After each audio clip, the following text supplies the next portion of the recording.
The first stop of the Diving World Cup is happening right now in Mexico, and that begs the question, which event is harder, 10 meter or 3 meter? As someone who's a diver for 20 years, this is a very complex question to answer. In my 20-year career, I competed every single event, 10 meter and 3 meter and synchro for both, but which was the hardest? This is a very complex question to answer because there's very valid arguments for both sides. It could be easy to argue that 10 meter is the hardest event because you have a big fear element diving from 30 feet in the air versus just 9 feet in the air, and you don't have a board to help bounce you, therefore you're using just your own strength to generate your flips and rotation for the dive. But then on the other hand, with 3 meter, you could argue that's a much harder event because you don't have as much time to finish the dives and you're realistically doing some of the same dives from a much lower board. And with 10 meter, you could argue there's a greater risk for injury being up that high and taking more force on impact. But then on 3 meter, you could say it's much harder to get a perfect rip entry without having the same speed that you get falling from 10 meter. At the end of the day, I'm someone who has competed both events at the World Championships, and it's really hard to decide which is harder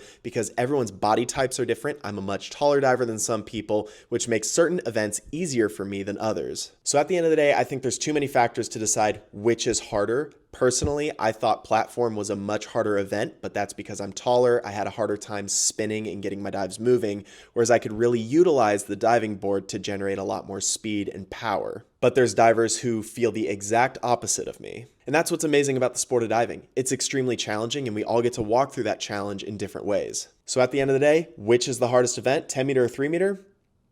I would say 1 meter, and specifically back to an F-tuck on 1 meter. If you know, you know.